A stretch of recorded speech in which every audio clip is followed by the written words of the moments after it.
Warahmatullahi wabarakatuh. Alhamdulillahirabbil alamin. Nahmaduhu wa nasta'inuhu wa nastaghfiruh. Wa na'udzu billahi min shururi anfusina wa min sayyiati a'malina. Man yahdihillahu fala mudilla lahu ومن يضلل فلا هادي له أشهد أن لا إله إلا الله وحده لا شريك له وأشهد أن محمدا عبده ورسوله المبعوث رحمة للعالمين اللهم افتح لنا قلوبنا وألهمنا رشدنا واهدنا صراطك المستقيم Inna nas'aluka ilman nafi'an wa imanan thabitan wa yaqinan rasikhan wa qalban khashi'an wa lisanan dhakiran wa rizqan halalan thayyiban wa amalan salihan mutaqabbala. Ikhwan dan akhwat sekalian yang dimuliakan Allah Subhanahu wa taala, kembali senantiasa kita memuji dan bersyukur kepada Allah Subhanahu wa taala yang karena nikmat-nikmat-Nya lah sehingga Allah masih memberikan kepada kita umur, mengaruniakan kepada kita kesehatan, juga taufik dan hidayahnya sehingga kita bisa menunaikan kewajiban maghrib kita. Dilanjutkan untuk sejenak sama-sama mempelajari tentang kehidupan khairu khalqillah, makhluk terbaik yang pernah Allah Subhanahu wa taala ciptakan, Rasulullah sallallahu alaihi wasallam. Pada pertemuan sebelumnya kita sudah membahas tentang bab ma jaa fi misyati Rasulillah sallallahu alaihi wasallam.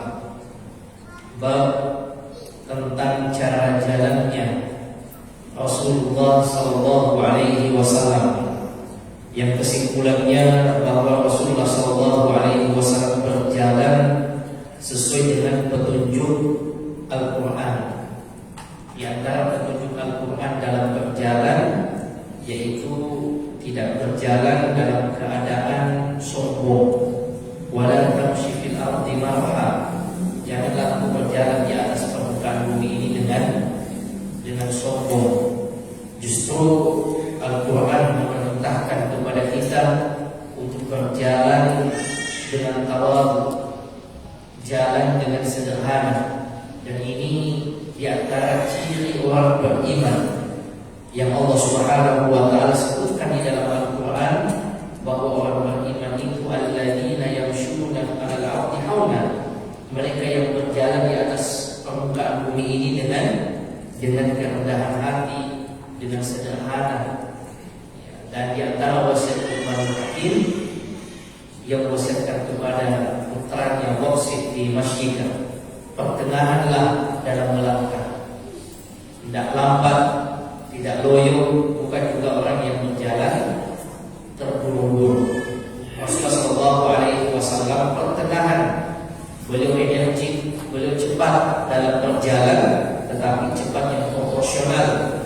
Dan di antara sifat jalannya Rasulullah sallallahu alaihi wasallam selain cepat, yaitu beliau menundukkan pandangan, sebagaimana orang yang melangkah dari tempat yang tinggi ke tempat yang rendah. Pada kesempatan kali ini jamaah sekalian, bab yang ke-21, Imam At-Tirmidzi memberikan judul bab ini dengan bab ma jaa fi jilsati Rasulillah sallallahu alaihi wasallam. Bab tentang riwayat-riwayat yang menyebutkan cara duduknya Rasulullah sallallahu alaihi wasallam. Kalau kemarin cara jalannya, sekarang jilsanya Rasulullah sallallahu alaihi wasallam. Cara duduknya Rasulullah sallallahu alaihi wasallam. Asalnya duduk ini jamaah sekalian gaya apapun, mau model apapun boleh-boleh saja, selama nanti ada cara-cara yang dilarang oleh Rasulullah sallallahu alaihi wasallam ataukah mengikuti cara duduknya Rasulullah SAW yang merupakan sunnah dari beliau. Di antara cara duduk Rasulullah SAW ada namanya duduk kurfusa. Ini cara duduk yang pertama jemaah sekalian. Imam At-Tirmidzi mencantumkan hadis ini di hadis yang pertama untuk bab ini. Beliau mengatakan hadatsana Abdu bin Humaydin qala hadatsana Affan bin Muslim qala hadatsana Abdullah bin Hassan an jaddatayhi an Qailah binti Mahrama annaha ra'at Rasulullah sallallahu alaihi wasallam fil masjid wa huwa qa'idun al-Qurfusa.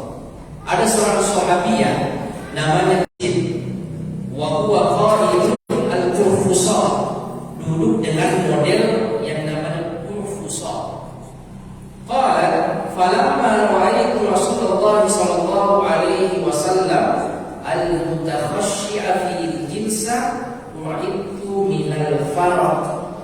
Saya melihat Rasulullah sallallahu alaihi wasallam itu duduk dalam keadaan khusyuk, dan saking berwibawanya Rasulullah sallallahu alaihi wasallam itu saya sampai gemetaran melihat berwibawanya Rasulullah sallallahu alaihi wasallam.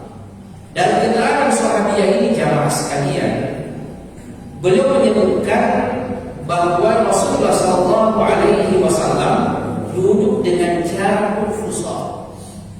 Ahlul ilm rahimahumullah dzakara li hadhihi al-jilsah sifatain. Kurfusa ini ada dua modelnya jamaah sekalian, cara duduk yang kurfusa. Yang pertama, mengangkat lutut dan mendekatnya untuk dekat ke dada atau ke perut. Nanti mungkin harus kita perhatikan ya, supaya ditahu. Hal itu sudah diperhatikan. Ya.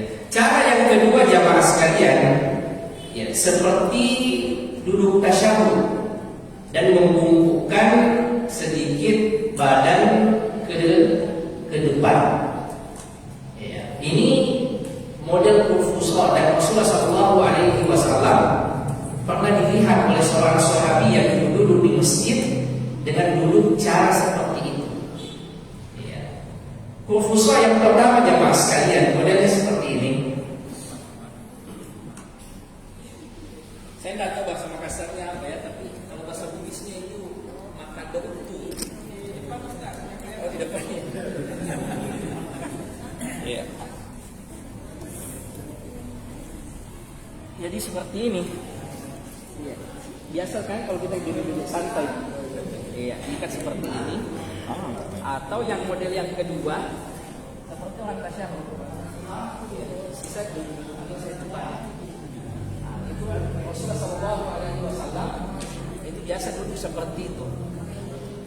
Diulang yang pertama. Cara yang pertama begini. Santai bisa juga. Tambah dekat, tapi saya agak antuk, jadi tidak sebelum dekat. Ini agak kempes perutnya bisa agak dekat.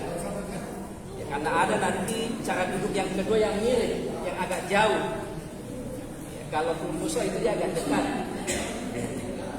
Selain itu agak tidak bisa terlalu. So, seperti ini. Sama duduk yang seperti ini, duduk santai.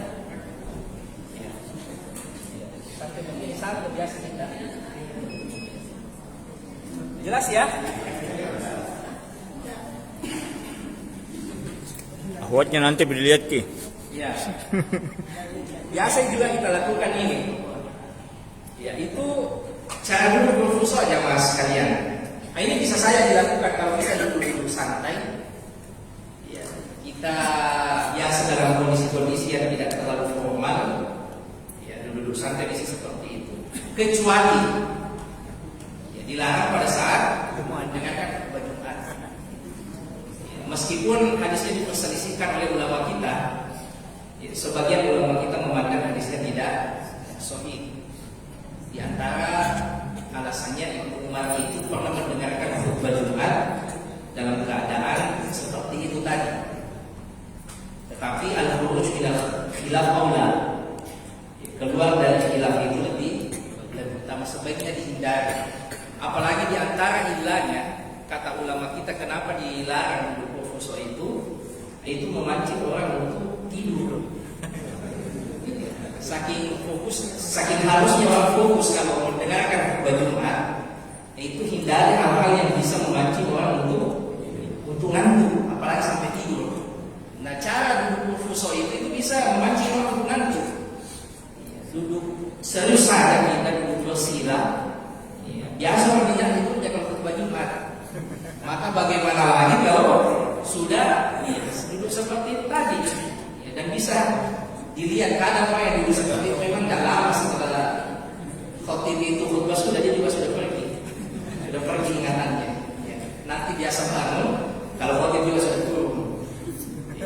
Saking pentingnya orang fokus dalam khutbah Jumat, itu hindari hal-hal yang bisa memancing orang untuk ngantuk, apalagi tidur. Termasuk Allah Taala itu sampai sandar-sandar di tiang. Biasa kan orang khutbah Jumat cari di masjid, bisa saja itu mengantarkannya pada rasa ngantuk, apalagi sampai tidur.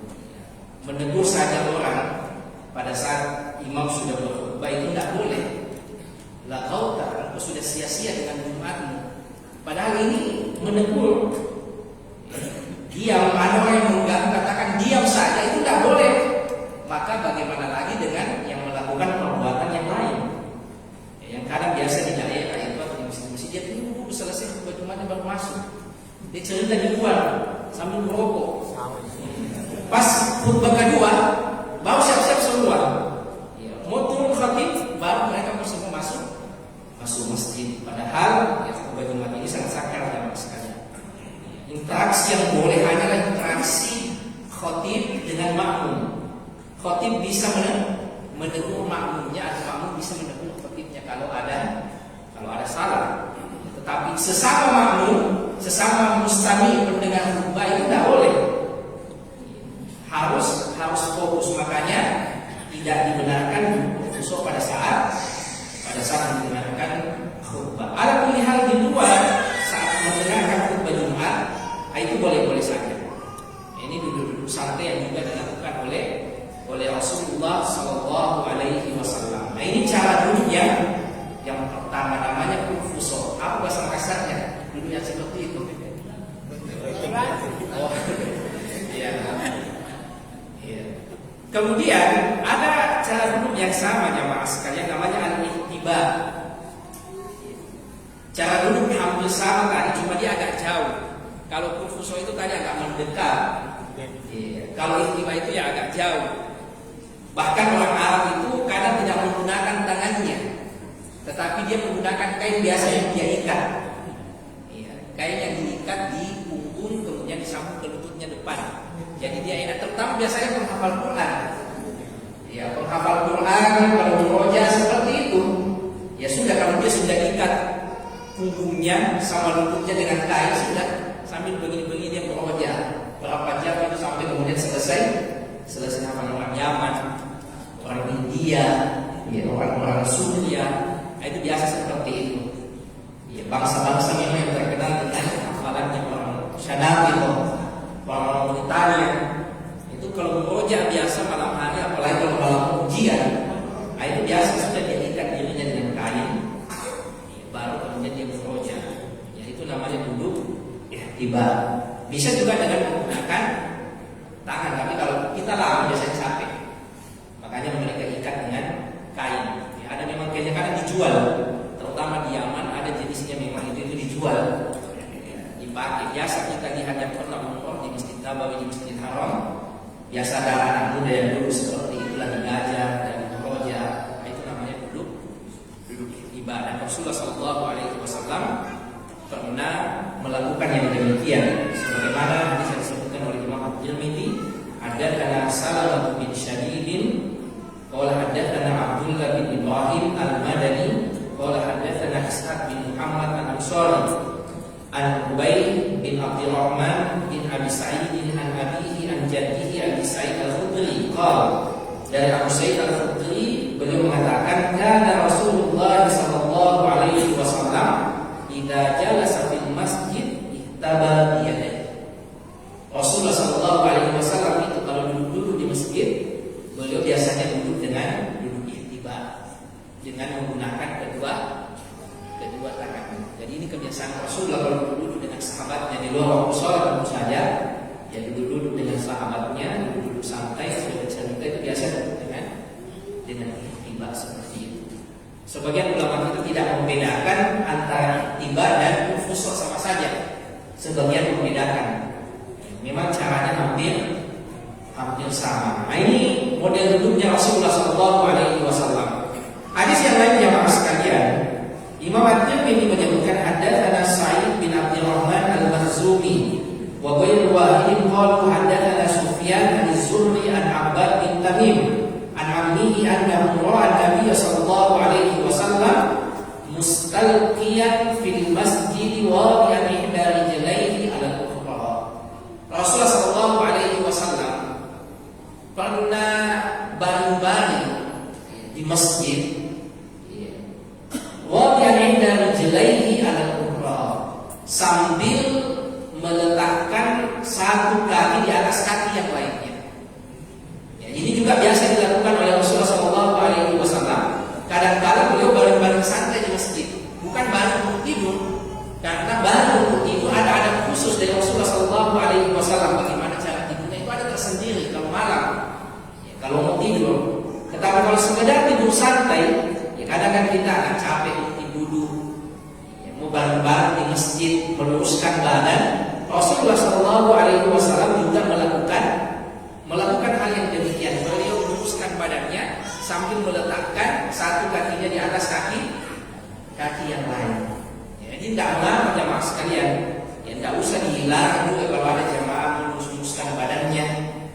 Ya, yang penting bukan memang tujuan untuk tidur. Ya, kalau Rasulullah SAW itu kan tidurnya sedikit sekali jamaah sekalian. Rasulullah SAW setelah Isya itu sudah tidur. Ya kalau kita mungkin sekitar jam 8. Tengah malam sudah bangun. Mengapa jam 12? Berarti cuma berapa jam itu? 4 jam saja. Nanti beliau tidur lagi beberapa menit sebelum adzan subuh. Kalau sudah sholat malam, ya sekitar 15 menit, 20 menit sebelum adzan subuh baru kemudian beliau tidur lagi. Kalau kita tuh baru bangun. Iya, kalau situ baru bangun. Nanti lagi Rasulullah tidur yang ketiga pada saat sebelum atau setelah duhur. Wailulah 10 menit, 15 menit. Jadi tidak sampai 5 jam tidurnya Rasulullah jamaah sekalian. Sehari semalamnya. Karena terbiasa tidak ada masalah. Kalau kita yang sudah terdoktrin harus 8 jam sehari semalam minimal sesuai dengan perkataan medis. Kapan pulang dari situ kita sakit kepala? Karena sudah terbiasa tidur banyak. Di antara masyarakat seperti Syekh bin Baz, nah, itu disebutkan seperti itu paling lama 5 jam, 4 jam saja tidurnya sehari semalam, saking banyaknya waktunya untuk mengajar, terutama di siang hari sampai malam hari. Habis waktunya untuk mengajar, taklim di rumahnya, di masjid dan seterusnya jamaah sekalian. Jadi Rasulullah SAW kalau sekedar meluruskan badan di masjid seperti itu, ya beliau luruskan badannya sambil meletakkan satu kaki di atas kaki yang lain. Ada riwayat yang lain yang melarang meletakkan satu kaki di atas kaki yang lain pada saat baring. Lalu kenapa Rasulullah SAW melakukan yang sama jamaah sekalian? Ya, ini hadisnya sahih diriwayatkan oleh Imam Muslim. Naha an-istimali as-sammai wal ihtiba fi thawbin wahidin wa an yarfa'a ar-rajulu ihda rijlaihi 'ala al-ukhra wa huwa mustalqin 'ala dhahrihi. Rasulullah SAW melarang orang meletakkan satu kakinya di atas kakinya yang lain pada saat berbaring. Sementara hadis yang kita sebutkan tadi yang diriwayatkan oleh Imam At-Tirmidzi, Rasulullah berbaring di masjid dengan meletakkan satu kakinya di atas kaki yang lain. Sementara riwayat Imam Muslim mengatakan Rasulullah melarang hal tersebut. Ya, inilah pentingnya kita merujuk kepada penjelasan ulama kita. Karena sering hadis itu seperti itu jamaah sekalian.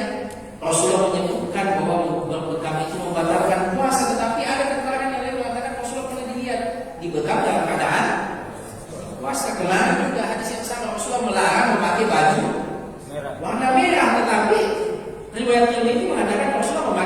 berwarna merah. Ini namanya ta'aruf al-adillah, dikotomi dalil yang ada. Kalau bisa jam' wa taufik digabungkan maka itu langkah pertama. Ya, tapi kalau tidak ditarjih, yang mana yang terbaru, bisa saja hukum yang terbaru itu menghapus hukum yang lama. Sebagaimana misalnya syarat belum pernah dilarang, lalu kemudian dianjurkan oleh Rasulullah Sallallahu Alaihi Wasallam nasih dan mansukh. Adapun hadis ini jamaah sekalian, yang terlarang ini pada saat dikhawatirkan akan tersingkap aurat. Karena dahulu pakaian orang Arab itu sama dengan pakaian orang Islam sekarang. Itu bahaya kalau orang angkat kakinya, apalagi dalam keadaan bareng, bisa terlihat apa-apa yang tidak sepantasnya terlihat.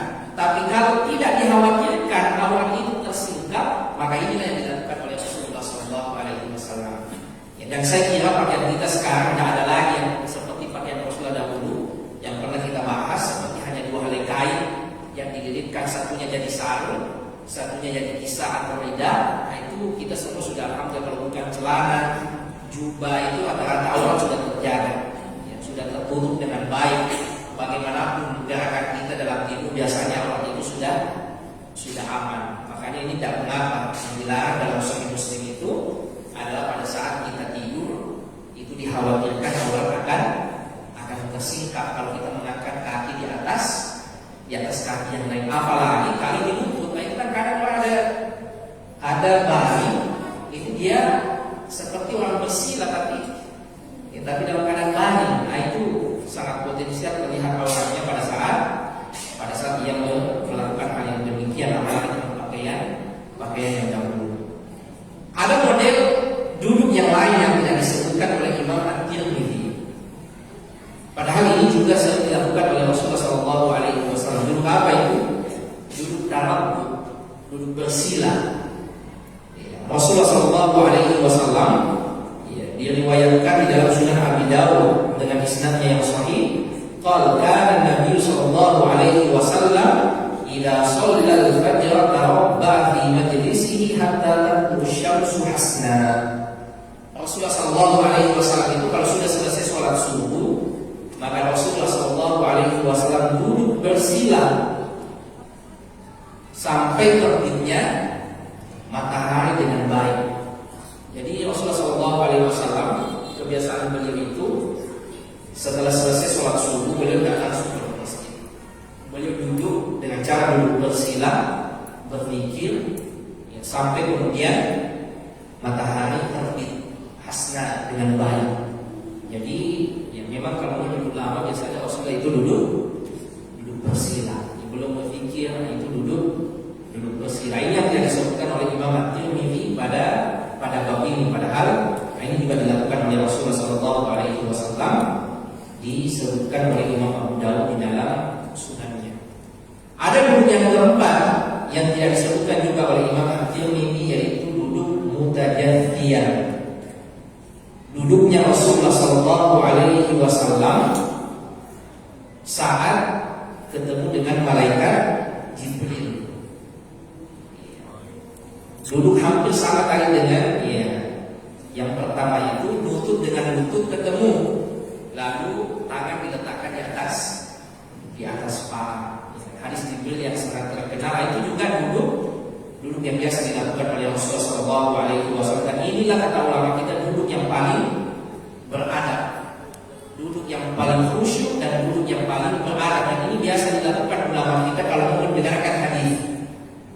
Kalau ulama kita dahulu kan datang ke ulama minta dibacakan hadis yang dia riwayatkan. Kadang duduk dengan seperti itu, duduk dengan penuh adab di depan gurunya dan dengan penuh kekhusyuan. Sebagian ulama kita seperti itu jamaah sekalian.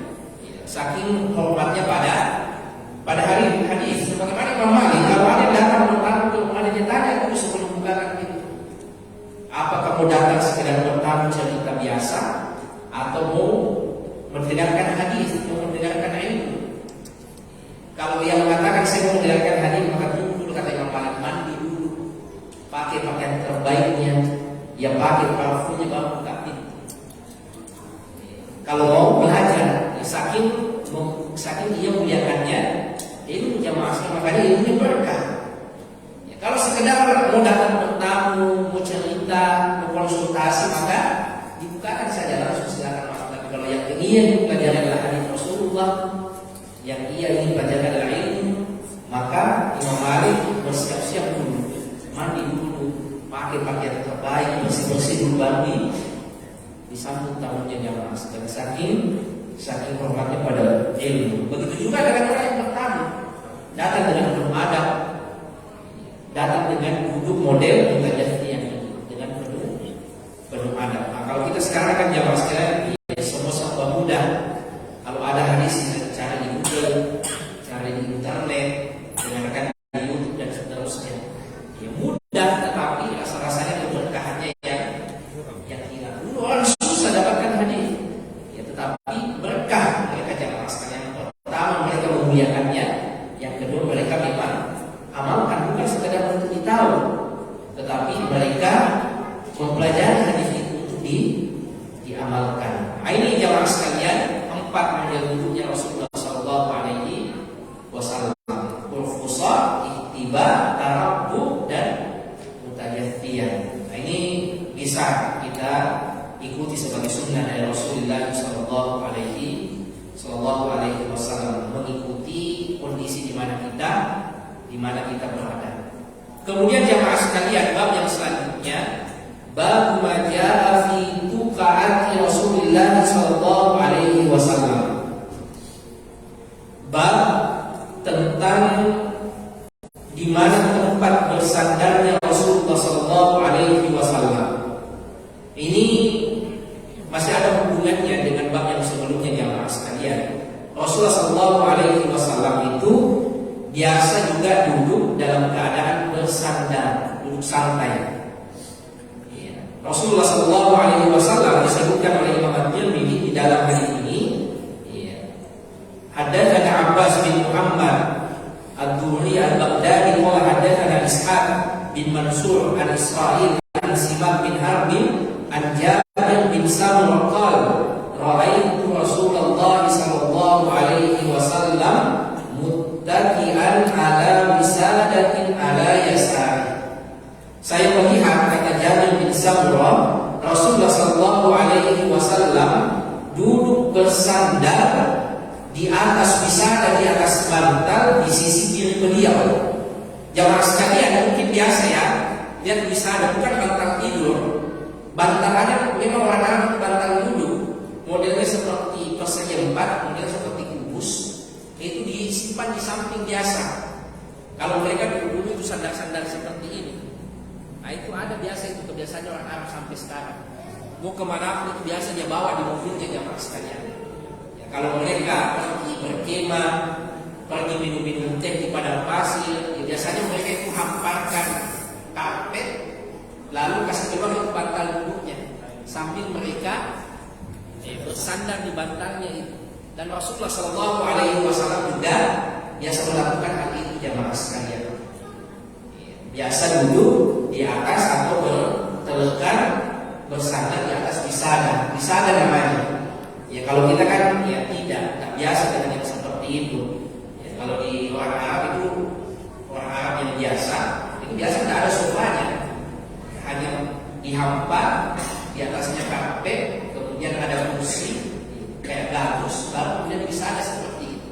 Nah, di situ mereka biasa ngeteh, ngopi. Kalau kita kan ada memang kursi, ya, ada kursi, ada sandaran dan seterusnya. Kalau orang Arab, nah itu pakai wisada itu. Ya, kalau mereka ke padang pasir, karena kebiasaan orang Arab itu kalau malam liburan, baru kemudian mereka keluar. Ya, biasa ke padang pasir, setelah selesai sholat isya, mereka keluar, nanti pulang kalau subuh. Mereka sama keluarganya, sama anak-anaknya, sama teman-temannya.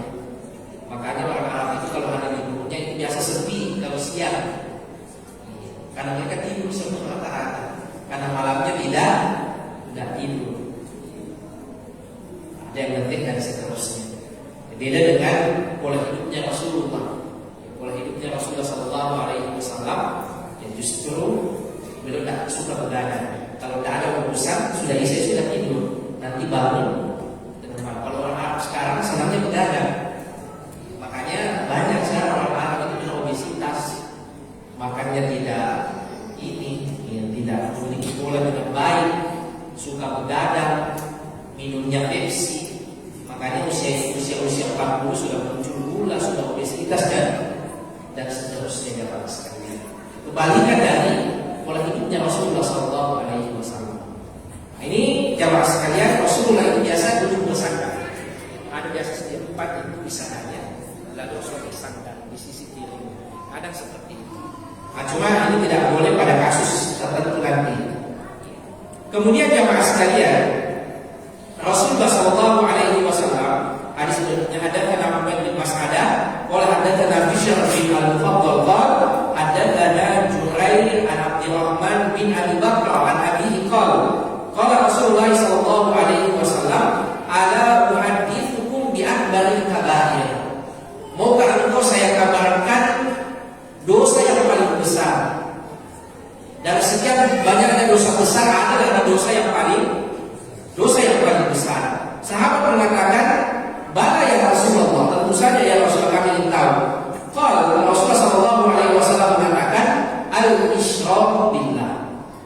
Yang paling pertama adalah dosa yang paling besar adalah mempersekatkan Allah Subhanahu wa taala, berbuat syirik. Kemudian kata Rasulullah SAW, "Wa uququl walidain." Durhaka pada kedua orang tua. Wa qala jalasa Rasulullah SAW wa kana muttaki'an. Rasulullah menyampaikan hadis ini dalam keadaan duduk bersandar tadi. Kemudian melanjutkan dosa yang paling besar yang ketiga kata Rasulullah, wa syahadatus zur. Iya. Apa itu? Persaksian palsu. Faman zala Rasulullah SAW yaquluha hatta kunna laitahu sakat. Rasul terus mengulang-ulangi itu. Dosa yang paling besar itu adalah berbuat syirik, durhaka pada orang tua, dan persaksian palsu. Dosa yang paling besar itu adalah berbuat syirik, durhaka kepada orang tua, dan persaksian palsu. Terus Rasulullah ulang-ulangi itu sampai sahabat kasihan melihat Rasulullah mengatakan, "Duhai sekiranya Rasul sudah diam, kami sudah dengar." Ini saking bahayanya ketiga dosa ini jamaah sekalian. Sampai Rasul terus ulangi. Dosa yang paling besar itu adalah syirik, durhaka kepada kedua orang tua, dan persaksian palsu. Pada hadis ini ada beberapa pelajaran jamaah sekalian, yaitu cara Rasulullah SAW mengajarkan sesuatu pada sahabatnya. Rasulullah SAW tak langsung menyampaikan bahwa dosa yang paling besar itu adalah ini dan itu. Tetapi Rasulullah mengawali dengan ala uhaddithukum bi akbaril kabair. Maukah engkau saya kabarkan kepada kalian dosa yang paling besar? Rasulullah tanya, tawarkan dulu. Ini kata ulama kita, uslubnya Rasulullah SAW agar orang itu perhatian dan dengar baik-baik. Tidak langsung disampaikan, yang kemungkinan langsung lupa. Tetapi Rasulullah pancing perhatiannya dengan bertanya, dengan menawarkan, maukah engkau saya kabarkan kepada kalian tentang dosa yang paling besar? Sahabat tentu saya mau. Tanpa Rasulullah tawarkan sekalipun, sahabat tidak mungkin menolak ilmu dari Rasulullah SAW. Tetapi Rasulullah SAW ingin memancing perhatian mereka agar mereka betul-betul mendengar dan mereka betul-betul mengingat hal ini. Kemudian jamaah sekalian, Rasulullah SAW menyebut akbarul kabair. Karena dosa itu kata ulama kita dari hadis Rasulullah ini dibagi menjadi 3. Ada shaghair, dosa-dosa kecil. Ada kabair, dosa-dosa besar. Ada akbarul kabair, dosa dari sekian banyak dosa besar ada lagi dosa yang paling besar. Dan inilah yang diajarkan Rasulullah SAW pada sahabatnya pada hadis ini. Dari sekian banyak dosa besar ada lagi yang paling besar. Akbarul kabair namanya jamaah sekalian. Ini Rasulullah sebutkan 3. Apa tadi? Syirik, durhaka kepada orang tua, dan persaksian palsu. Dalam hadis yang lain, yang diriwayatkan oleh Ibnu Mas'ud, Rasulullah SAW menyebutkan tetap yang pertama adalah syirik, antaj'al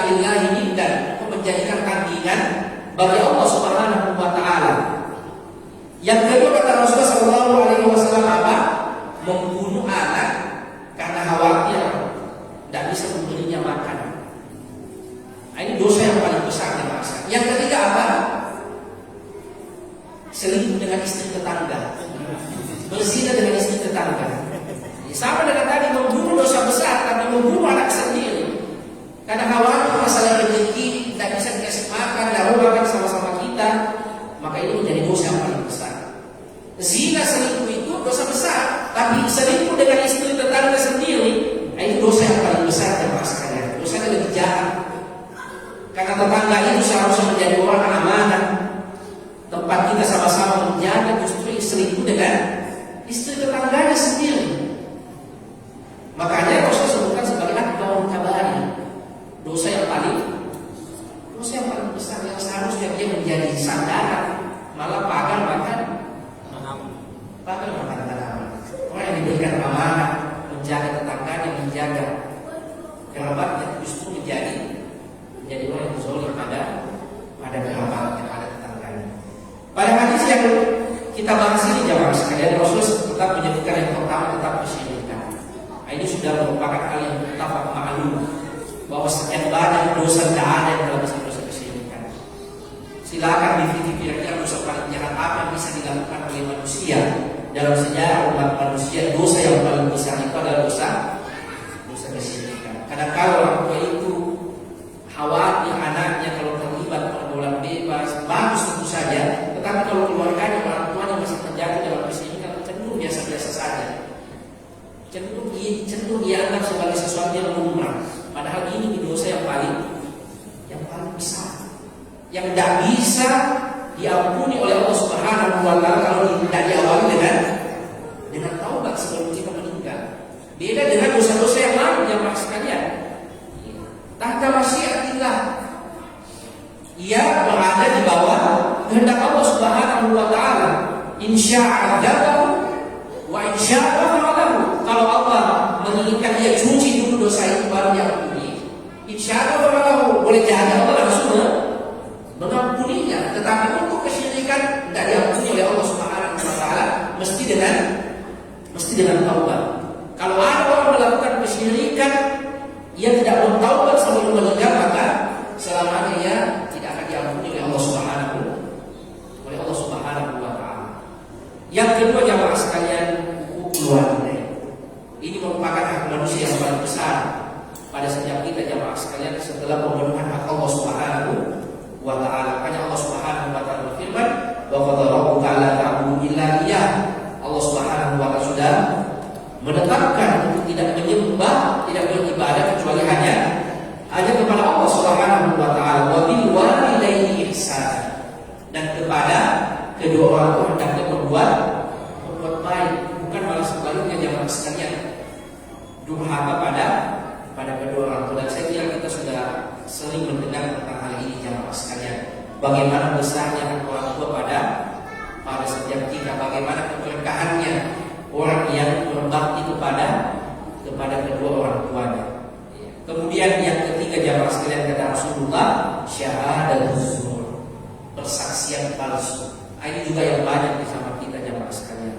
Begitu mudah orang memberikan keterangan palsu. Apakah karena dibayar ataukah memang ingin membela kezaliman?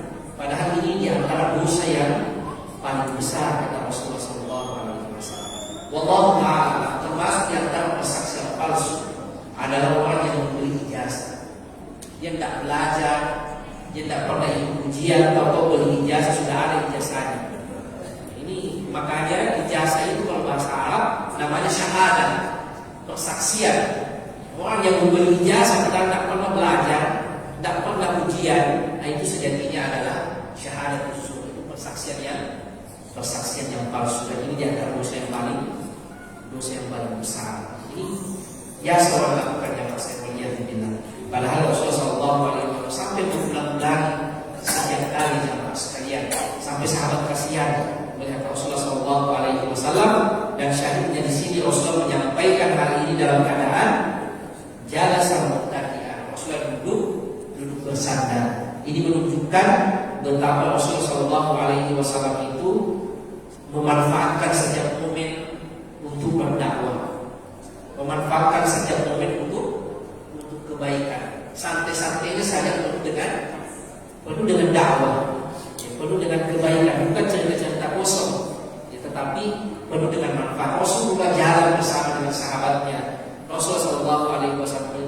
faidah. Rasul duduk santai dengan sahabatnya, bahkan memberikan materi-materi yang sangat penting seperti ini, bahwa dosa yang paling besar adalah syirik kepada Allah, durhaka kepada kedua orang tua, dan persaksian yang palsu.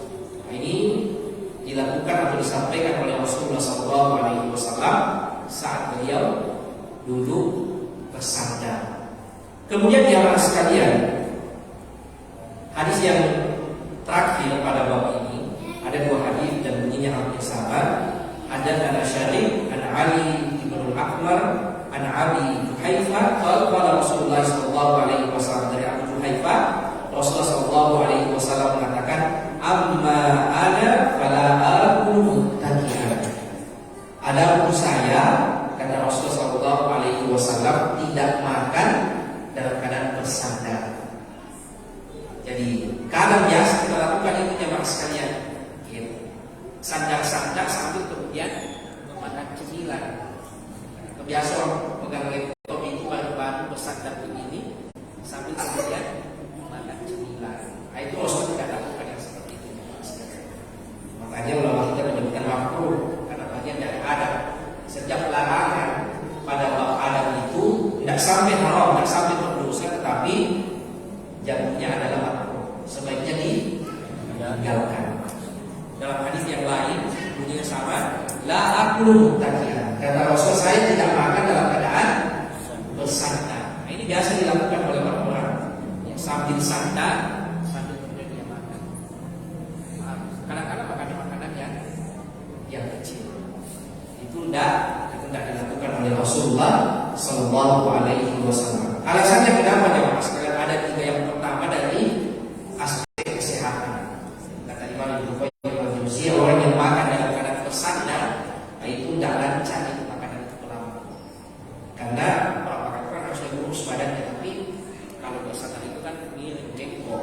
Ya, itu bahaya bagi kesehatan. Mungkin ada juga orang kesehatan yang bisa meneliti hal tersebut. Yang kedua jemaah sekalian, orang yang makan sambil sadar itu, kata ulama kita, itu biasanya susah berhenti makan. Tambah banyak makannya. Karena sambil santai, akhirnya habis waktunya untuk makan saja. Karena dia lupa berhenti. Karena kan enak itu sambil jandang makan terus ternyata habis satu tulis. Itu alifkan ritual. Sementara perlu dikontrol ini karena wadahnya itu terbatas, jangan sampai susah bernapas gara-gara kebanyakan makan. Makanya jadi Rasulullah tidak makan dalam keadaan takya itu, karena kondisinya santai-santai. Kadang lupa orang berhenti. Bagus, ternyata habis itu tulis. Yang ketiga jemaah sekalian, itu model makannya orang sombong. Model makannya raja-raja Romawi, raja-raja Persia. Di atas dipan-dipan mereka bersandar sambil makan, yang bicara sama orang lain. Itu cara yang tidak beradab. Duduk sambil makan yang seperti adab pun kalau kita duduk santai dalam keadaan gila atau apapun itu tidak apa-apa. Duduk dalam keadaan bersandar seperti tadi, tapi dalam keadaan tidak makan. Bukan untuk makan. Kalau mau makan, perbaiki duduknya dari sisi kesehatan dan dari sisi adab. Insyaallah jemaah sekalian, berikutnya kita akan membahas tentang cara bersandarnya Rasulullah Sallallahu Alaihi Wasallam, kemudian cara makannya Rasulullah Sallallahu Alaihi Wasallam, bagaimana rotinya Rasulullah, kemudian bab selanjutnya bagaimana lauk pauknya Rasulullah Sallallahu Alaihi Wasallam. Mudah-mudahan ada manfaatnya jemaah sekalian. Wassalamualaikum warahmatullahi wabarakatuh. Wa akhiru da'wana alhamdulillahi rabbil alamin.